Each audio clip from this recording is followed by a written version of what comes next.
11th main topic stoichiometry and stoichiometric calculation. तो सबसे पहले इसके बारे में बात कर ले। स्टोइशियोमेट्री जो है वो स्टडी है क्वांटिटेटिव रिलेशनशिप की between reactants and product in chemical reaction. स्टोइशियोमेट्रिक calculation जो है ये बैलेंस्ड केमिकल इक्वेशन के ऊपर बेस्ड होते हैं। ये allow us to predict the amounts of a substance involved in reaction. ये कैलकुलेशन जो है rely on the mole concept and the law of conservation of mass. तो बैलेंस्ड केमिकल इक्वेशन जो है वो बहुत ज़्यादा ज़रूरी है for stoichiometry as it provides a mole ratios between reactants and products.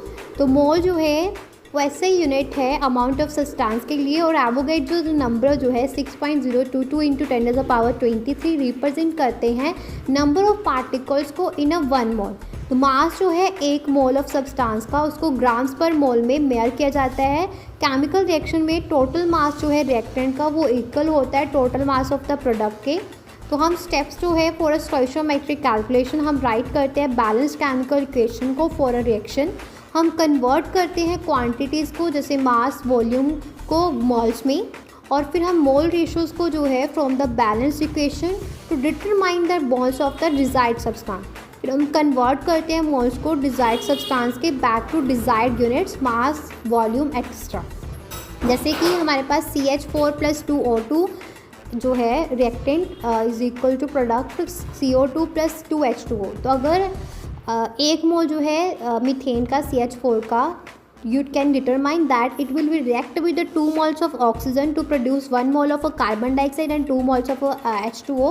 So if you have a 16 gram of CH4 1 mole, you can calculate that you will need 64 gram of oxygen, मतलब 2 मोल चाहिए oxygen के to react completely. You will produce 44 gram of carbon dioxide मतलब 1 मोल and 36 gram of H2O मतलब 2 moles. Clear है?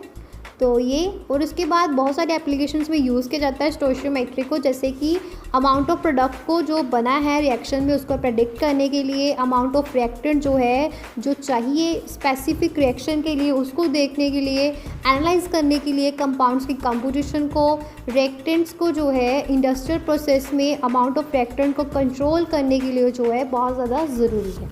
Clear है?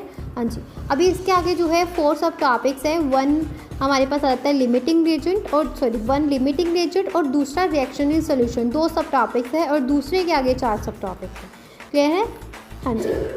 सो limiting reagent 1, तो reaction जो है carried out with the amounts of reactant that are different than the amount as required by balance chemical reaction. तो ऐसी situation में एक रिएक्टेंट जो है वो ज़्यादा होता है दूसरे से बैलेंस केमिकल रिएक्शन में। तो रिएक्टेंट जो है जो ज़्यादा present which is present in the least amount और gets consumed after some time and after that further reaction does not take place whatever be the amount of other reactant. तो ऐसे reactant को जो है which get consumed first और limits the amount of product form, उसको हम limiting reagent बोलते हैं। सेकेंड सब टॉपिक रिएक्शंस इन सोल्यूशन। तो बहुत सारी रिएक्शन जो है लेबॉर्ट्रीज में होती है are carried out in a solution. तो यहाँ therefore it is important to understand कि कैसे जो है अमाउंट ऑफ सब्सटेंस को एक्सप्रेस किया जाता है, उसमें क्या प्रेजेंट होता है सोल्यूशन में, कंसंट्रेशन क्या है सोल्यूशन की, कितना अमाउंट ऑफ सब्सटेंस जो है प्रेजेंट है दिए गए वॉल्यूम में, और कैसे जो है वो एक्सप्रेस किया गया है। तो वो सब क्लियर है। तो इसके आगे 4 सब टॉपिक्स है। पहला मास परसेंटेज, दूसरा मोल फ्रैक्शन, तीसरा मोलैरिटी, चौथा मोलैरिटी। सबसे पहले मास परसेंटेज। तो मास परसेंटेज का सिंपली फॉर्मूला है mass of solute over mass of solution into 100। Clear है? मतलब कि जैसे सोल्यूशन है हमारे पास, तो उसमें कितने सोल्यूशन में कितना ग्राम ऑफ सोल्यूट है, उसको हम क्या बोलेंगे, मास परसेंटेज। उसको बाद में हम 100 से मल्टीप्लाई भी कर देंगे। सेकेंड हमारे पास आता है मोल फ्रैक्शन। तो मोल फ्रैक्शन क्या है? It is a ratio of number of moles of a particular component to the total number of moles of the solution. हमारे पास सब्सटेंस A जो है डिसोल्व है सब्सटेंस B में, तो इनके नंबर ऑफ मोल्स जो है वो Na और Nb होगी।